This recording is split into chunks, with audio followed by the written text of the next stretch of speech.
So my name is Job Van Dijk. I'm a Dutch citizen working for a Swiss company called Tempting Brands. We are here in India basically these 2 days launching our single brand that we represent globally, which is a brand called Route 66. And we're cooperating and very thankful for a partnership with a Bradford license.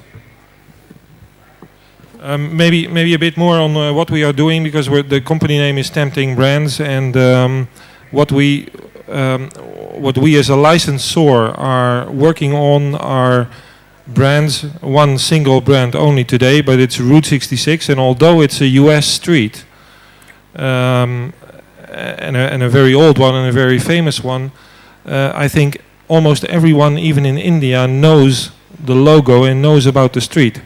And that's exactly the type of brands that we want to represent. So we want to do brands that you wouldn't know where you would know them from, but you would know them. And this is also true for celebrities. So I'll maybe share a bit later on what we are thinking about celebrities and how we want to deal with brands, particularly in that area, matching our company philosophy. I don't think we're not particularly managing it as a celebrity. Okay. But what we do, and what was an extremely long path, as you can imagine as an American, was trademarking Route 66. So to create a brand out of something that, according to many people, is in the public domain, which probably is also true for celebrity. That may be right. Mm-hmm. So it's taken us like 20 years to register the Route 66 brand. Register it initially in the US, by the way, where it was a smooth ride. But there are all these references to rides and true. Long paths. True. But here in India, for instance, we registered in 2005. Only to reach registration and certificate status in June of 2013.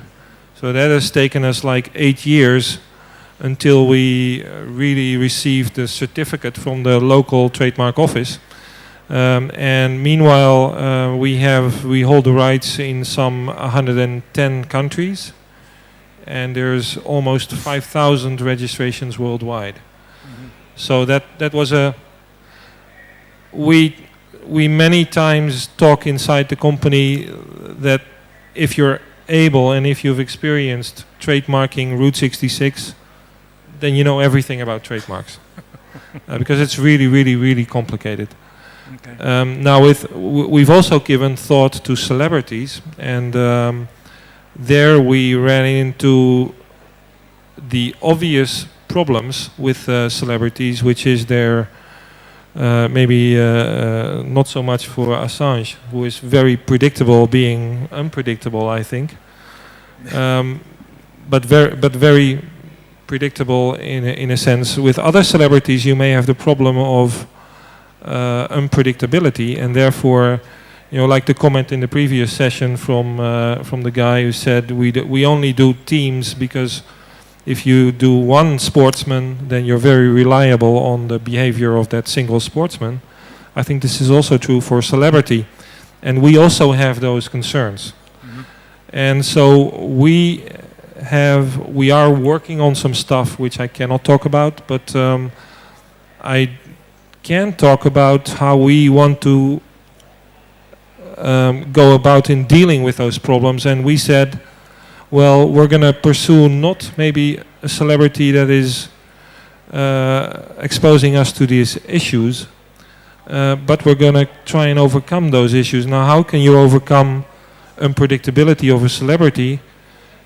And we figured, well, the best way to overcome that is by pursuing maybe people who are no longer among us. Because they can no longer surprise us. And so what we're working on is trademarks that have in the celebrity space that are well known again to everyone without us having to tell you about them, but that are related to people that are unfortunately no longer among us. Yeah, well, the brand equity of Route 66 is pretty much global, and we were surprised when we started out at the the interest, but also the familiarity of consumers around the world with this route in the US. So you'd think like, this is something specific about the US, and it's true that an Indian consumer probably wouldn't be able to tell where it starts and where it ends, but they do know what it is all about. So we're going to try and maintain the brand values as they really come from the US. And for us, the brand values that we defined 5 key brand values, and they are freedom, they are hope, which is really hope for traveling to the West for a better future, and which are originality and authenticity.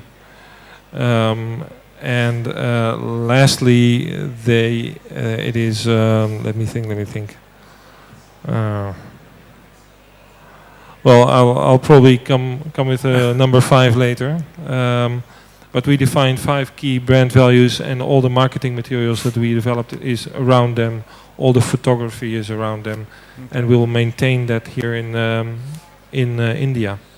And we have an apparel licensee starting in February, so they will launch around the Cricket World Cup, and they will start with jeans and all sorts of apparel products that really breathe the Route 66 atmosphere.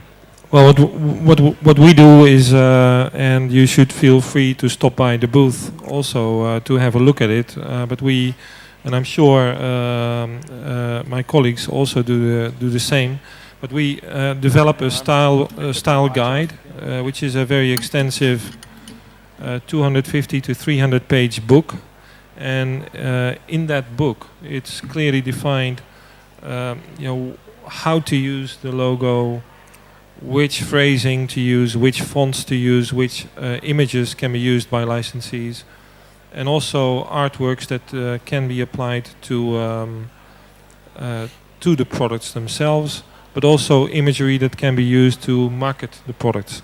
So we essentially we develop all the visual communication around the products ourselves, and then our licensees apply that, and by applying the style guide, which is the physical book, again is around 300 pages big. It's 1.5 kilos, I know from carrying it in the plane. But the electronic version is double, so it's like anywhere to 600 images that are validated against these values. Are there merchandise categories you've looked at and you said, no, that's really not what we're trying to do? Yeah, there's actually only one. I figured you were going to ask the same question, so I thought, what is our policy there? And it's we're more pragmatic, I think, than University of Oxford. So we do alcoholic beverages, for instance. Because whiskies and Route 66 make a hell of a lot of sense. But what we don't do is smoking articles. And but there's also a pragmatic reason why we decided to stay out of it, which is because if you as a licensee in, at least in European countries, and I don't know what the regulations are in India, but if you market cigarettes, for instance, under this brand, then you would be, it would not be possible for you to run advertising for other products because advertising for cigarettes is simply prohibited in many countries. And many of the smoking tobacco companies have tried to evade this regulation by going into different product categories and then subsequently advertising those other products, while really their premier business is cigarettes. So we stay out of cigarettes. What about? It occurs to me, cigarette lighters. You would do a cigarette lighter, or no? Cigarette lighter is the same. We would stay out of them. Yeah.